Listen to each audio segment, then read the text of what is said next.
توجه دارند. گزارش مستقیم ما از ورزشگاه مرکزی شهر استرافشان منظور شما میگردد و امروز شدنی موجی یا سیگنالی این بازی و بنابر سبب‌های تکنیکی البته انجام میده که در این وضعیت چه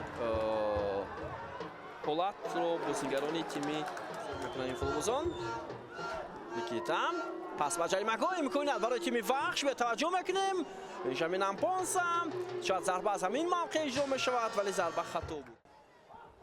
ضربه جریمه‌ای برای فوتبالبازان دسته وخش و چگونه فرصت بود میتواند یک به یک برای حالا بیا توجه میکنیم و خفا باید برگردد پس انجام میشود با خفا ارسال توپ فرصت برای وخش و چگونه امکانیت بود اما پهلوی هنر نمایی کردند فوتبالبازان دسته وخش. حالا اکشن حمله استرافشان دروازه‌بان پرتاب بلند انجام میشود ضربه زده میشود و گل و ببینید چگونه گل زیبا را ما در بازی استرافشان و وخش میبینیم. محمد اقبال امینزاده فوتبالباز رقم 97 دسته استرافشان خیلی ضربه عالی و واقعا هم این میتواند بهترین گل دور باشد.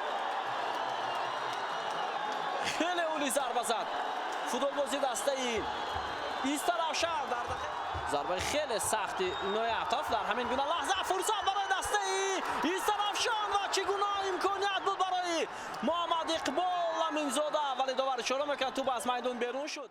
فاضلوف پرتاب خیلی بلندی و امکانیت بسیار خوب برای حملهگری دسته استرافشان ضربه و توپ بلندتر میرود. سلطانبک فاضلوف ادامه حمله بازیگران استرافشان و اکنون ارسال توپ ضربه و باز هم حمله فوتبالبازان دسته وخش ادامه میکند.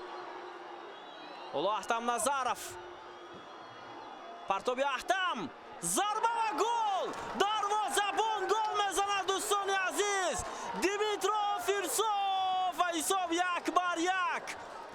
و این اشم را دیدیم در چمپیونات تاجیکستان دروازه‌بان دسته وخش حساب را برابر میکند. ادامه حمله دسته استرافشان و دروازه‌بان دسته وخش در لحظه‌های آخرین تیمش را نجات داد و صدای اشتراکی داور انجام بازی 1-1 حساب بازی و انجام میرسد.